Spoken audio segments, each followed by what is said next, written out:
What's going on, everybody? It's your boy C-Zar, C-Zar Gets Crypto, and we are talking about Bitcoin today. Looking at Bitcoin, without any further ado, we're just going to jump right into the charts here.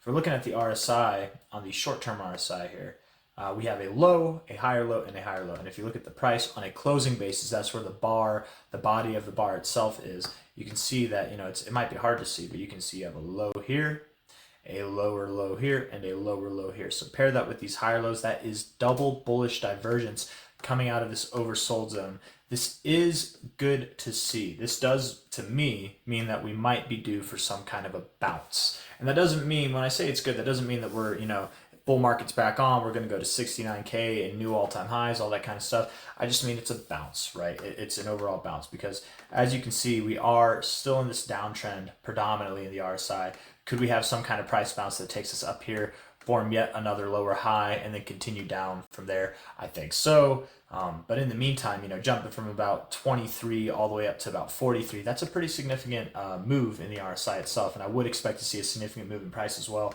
Right now, we are at a price of 26,000, basically 26,000 on the dot. And I think we could move up about like anywhere from like 7 to 10%, around 28 to 29K, somewhere in that range, probably closer to 28K, but who knows.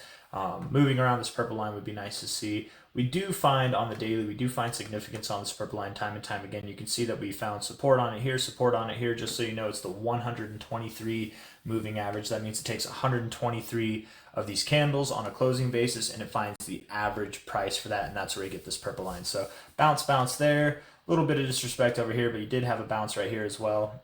You could count this as rejection, whatever. Got above it, found support, and went off to the races. Bounced right off it there.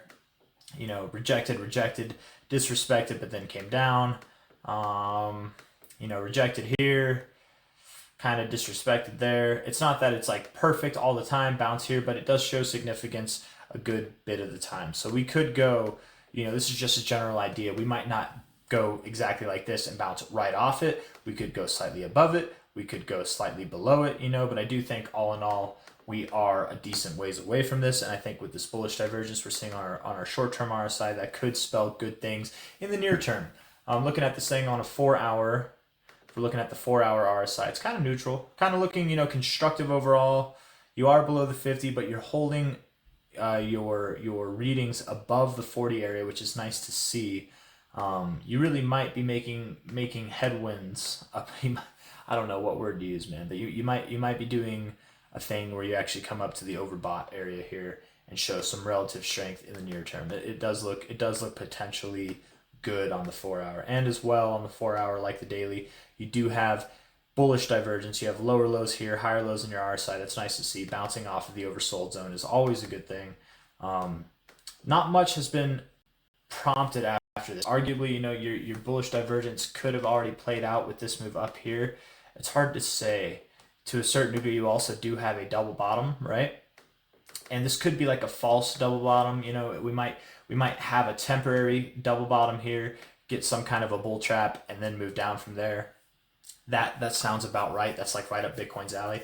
And just to kind of give a general overall as to where I think Bitcoin is going to bottom, a lot of people are expecting right now that we will go, I see it all over YouTube. I feel like every channel is calling for the exact same price, anywhere from about 18K here to about 20K is what is, or actually the highest I've seen has been 22K. So somewhere around there to there, and then even at 20K itself, somewhere in this area. 20K to me doesn't make any sense. It personally doesn't make any sense because let's get it like literally right at 20K if we can. 20K right there.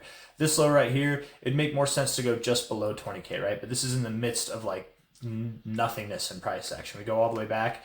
The all-time high is almost there at 20K, but it's a little bit below still. I don't know. I guess that's a good argument to make, to be completely fair.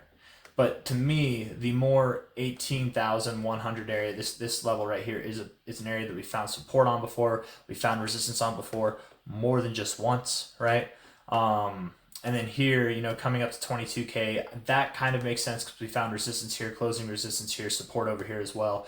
But The area that I'm actually thinking that we go to, where I would think that it's actually going to be a little bit above that, would be probably around 24.3K, give or take a few $100 to the downside probably, but somewhere around here, if not potentially lower. I do think we break this low, but I don't think we break this low.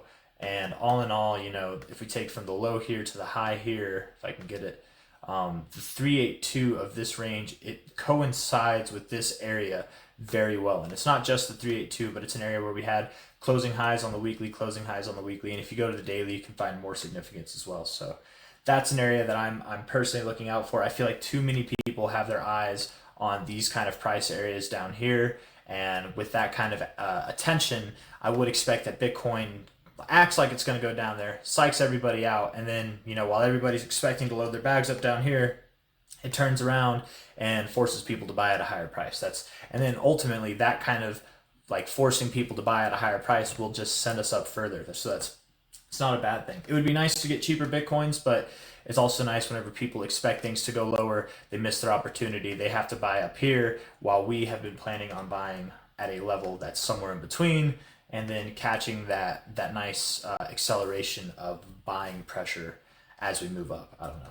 That's kind of my overall expectation right now. Keep in mind, again, with what I was saying in the beginning of the video, I do think that we could go up from here.